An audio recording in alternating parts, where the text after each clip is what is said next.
And the Elon team came in like, stop the press, and now they like, yo, hold up, your involvement is messing up the flow. A judge has temporarily delayed Trump's deadline for the so-called buyouts for federal workers. A hearing is scheduled on that tomorrow afternoon. In the meantime, Vice President J.D. Vance weighing in on the legal roadblocks that the administration is encountering, posting on X today, quote, judges aren't allowed to control the executive's legitimate power. Now, the Constitution, of course, sets up the three branches of government as a system to check and balance each other. Also tonight, the Trump administration has informed employees of another agency that they won't be in the office this week. Workers at the Consumer Financial Protection Bureau have been told its D.C. headquarters will be closed for the next week. That is the agency that's tasked with looking out for American consumers when it comes to interest rates and fees from big banks and other lenders. Joining us now to talk about all of this is senior political analyst Ron Brownstein. Ron, thanks so much for being here with us. It's good to see you. I want to kind of zoom out for a second because we're getting new information about these tariffs, which I do want to touch on. But the Trump administration believes and has been very clear that they have a mandate to dramatically reshape the federal government, that all of these moves that they're making right now are targeted at that and that they're all connected. The question, though, is about how they're doing it and if it's legal and if it's constitutional.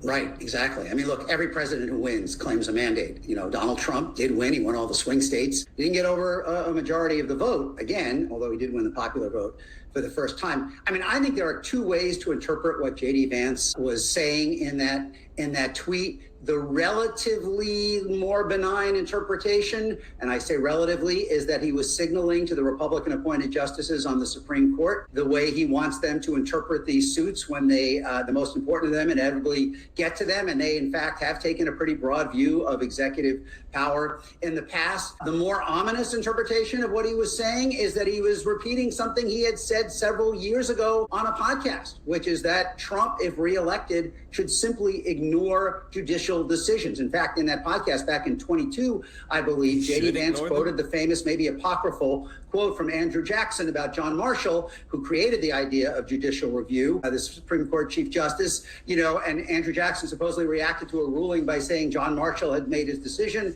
now let him enforce it. J.D. Vance said that would be a good motto for Donald Trump. So this could be, as I say, relatively more benign, a signal to the Republican justices, the way he wants them to ultimately rule on this. It could also be the first step on a road toward a full-scale constitutional crisis. And so then we have the Elon Musk of it all, right? And his role in all of this. There are concerns about the unprecedented access that he and his team have, what they're doing with that information, how secure it might be. Homeland Security Secretary Kristi Noem said this to our colleague Dana Bash today. I want to play a quick clip.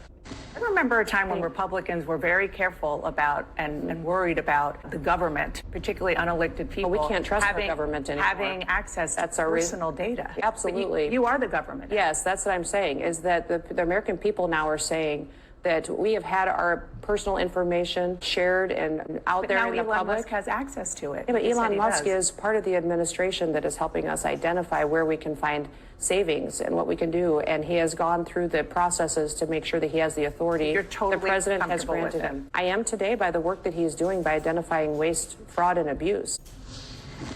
And I guess the question here, Ron, is what do the American people think? And if they're okay with it, that's one thing. And if they're not, that's another thing.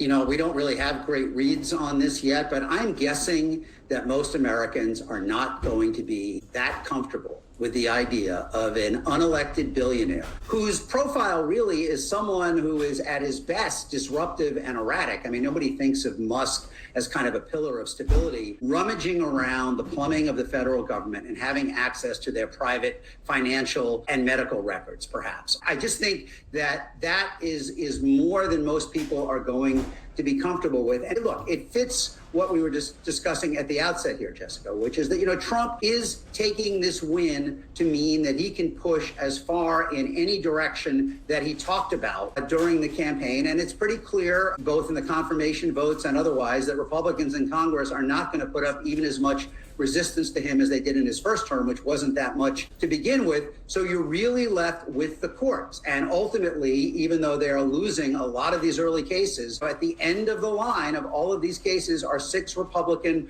appointed justices. I was thinking today, looking at these early decisions, think back to the immunity case with Donald Trump and how emphatically lower courts rejected his arguments. And then John Roberts wrote a decision that not only gave him everything he asked for, but ultimately even more than that. So we have a long way to go, but it really is, I think, shaping up that those Republican-appointed justices on the Supreme Court are really the ones who are going to have the leverage to decide what the country looks like, what our constitutional democracy looks like after a few years of the Trump presidency. Yeah, and then there's just the idea that President Trump, since he took office 21 days ago, he's everywhere. And I know we keep saying flood the zone, but look, he's at the Super Bowl. He's talking to the press all the time. He is the news cycle right now. Yeah, as was the case in his first term. I mean, look, Trump, through his whole career, really has been someone whose greatest skill is commanding attention. He's been more of a marketer than a kind of a business thinker, and he remains that. Setting up 10 cities in Guantanamo as a way of signaling that he is serious about his deportation drive, even if we don't know yet whether he's ultimately going to deport more people than, for example, Obama did in his first term. So, Trump knows marketing. But he is also, as we talked about right at the very beginning, I think almost all of the constraints that he faced in the first term are gone. In his first term, he had to appoint people to his administration that represented other powers inside the GOP who sometimes said no to him and pushed back. That's not happening. In his first term, he had McConnell and Ryan as the congressional leaders who in private sometimes pushed back. That's not happening. In the first term, you had business leaders who were keeping their distance from him. And now you have a procession of them, proceeding to Mar-a-Lago, trying to get in his good graces. So Trump clearly has more freedom to do what he wants, unfettered, than he did in his first term. And that, I think, is not an unmitigated blessing for him, because there is clearly the risk with Trump that on multiple fronts he will go further than his coalition or certainly a majority of the American people will accept. Giving Musk unfettered access to federal records, maybe one front. Excessive tariffs. If he goes through, as he said today, Mexico and Canada still seem to be heading for 25% tariffs. There are a lot of ways in which Trump unbound could rebound in a way that is not positive for him or Republicans in Congress. We just have to see what Americans think about it all as the dust kind of settles on it. Ron Brownstein, thank you so much. I mean, he still has above a 50% approval rating. I believe it's like 53%. A lot of people were saying he seems confident, he seems energetic, and I don't know.